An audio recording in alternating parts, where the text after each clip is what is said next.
Hello दोस्तों, आज हम डेंगू कार्ड टेस्ट कैसे लगाते हैं इसके बारे में बताएंगे। तो डेंगू कार्ड लगाने से पहले आपको जो इस कार्ड किट के साथ जो लिटरेचर आता है उसको ध्यान से पढ़ लेना चाहिए, जिसमें आपको ये देखिए टेस्ट प्रोसीजर होता है, इसको खास ध्यान रख के पढ़ लेना चाहिए। इसमें ये देखिए दो प्रकार के होते हैं, NS1 एंटीजन टेस्ट और IgG IgM, ये डेंगू के दो कार्ड होते हैं।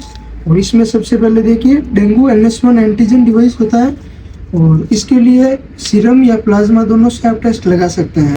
इसमें ये देखिए जो NS1 होता है वो एंटीजन टेस्ट होता है और IgG IgM होता है वो एंटीबॉडी डेंगू एंटीबॉडी टेस्ट होता है। तो इसका प्रोसीजर यहाँ कंप्लीट दिया हुआ होता है। यहाँ देखिए dengue NS1 antigen device test दिया हुआ है और यहाँ पीछे देखिए डेंगू IgG IgM डिवाइस, इसका सारा प्रोसीजर दे रखा होता है। और इसके बाद में ये जो भी रिजल्ट्स होते हैं इंटरप्रिटेशन, ये भी सारे दिए हुए होते हैं।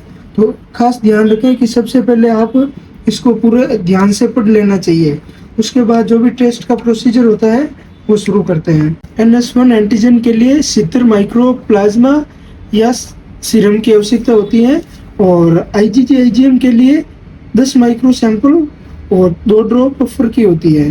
तो इसके लिए हम टेस्ट प्रोसीजर करते हैं।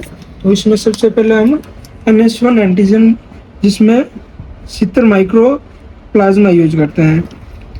तो ध्यान रखें कि ये जो भी टिप्स का जो होता है उसको इसके जो अंदर जो झिल्ली होती है मेम्ब्रेन, उसको टच करके फिर पूरा डिस्पेंस करना। 70 माइक्रो सैंपल सीरम मैंने इसमें NS1 एंटीजन के टेस्ट में डाल दिया है और ये देखिए ये अपना जो रिजल्ट्स होता है वो शो कर रहा है। धीरे धीरे ये जो मेम्ब्रेन होती है इस पे ये डिस्पेंस होता जाता है और थोड़ी देर में ये 20 मिनट के बाद ये अपना जो करेक्ट रिजल्ट होता है वो दे देता है। इसके साथ अब हम लगाएंगे IgG IgM टेस्ट। इसके लिए 10 माइक्रो सैंपल की आवश्यकता होती है। तो डिवाइस जो भी पेशेंट का सैंपल होता है उसमें 10 माइक्रो सीरम लेके इसकी जो मेम्ब्रेन होती है उसको टच करते हुए पूरा सैंपल डिस्पेंस करना होता है। ये देखिए ये जो टेस्ट का जो सीरम होता है ये देखिए पूरी मेम्ब्रेन पे डिस्पेंस हो गया है।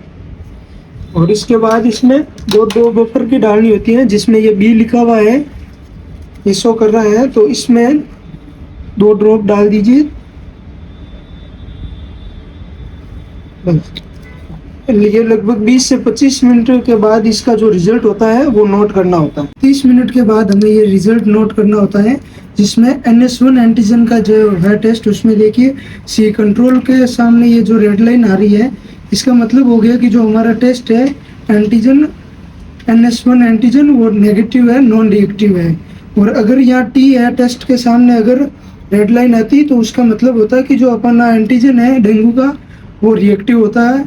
और IgG IgM एंटीबॉडी में भी देख लीजिए कंट्रोल के सामने रेड लाइन आ रही है, इसका मतलब जो अपना टेस्ट है वो नॉन रिएक्टिव। इसके बाद देख लीजिए ये इंटरप्रिटेशन में भी बता रखा है कि अगर ये C कंट्रोल और टेस्ट दोनों के सामने रेड लाइन होती इसका मतलब होता कि अपना जो डेंगू का एंटीजन है NS1 एंटीजन वो रिएक्टिव होता। और अगर ये ओनली कंट्रोल के सामने है तो नॉन रिएक्टिव।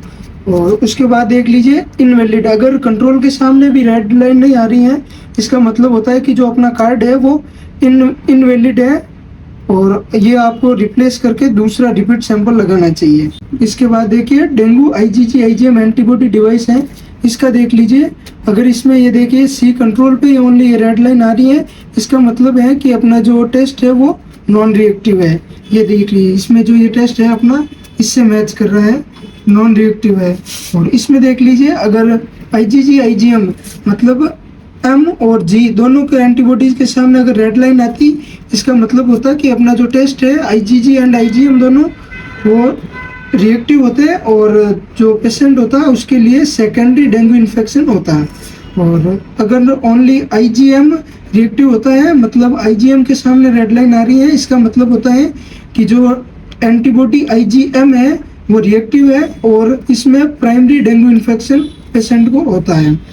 और IgG रिएक्टिव कैसे होता है इसमें देख लीजिए ओनली C कंट्रोल और IgG इसके सामने रेड लाइन होती है, इसका मतलब होता है कि जो अपना जो पेशेंट है उसको सेकेंडरी डेंगू इन्फेक्शन होता है। इसमें देख लीजिए ये रहा IgG रिएक्टिव, जिसमें C कंट्रोल और एंटीबॉडी IgG के सामने रेड लाइन है।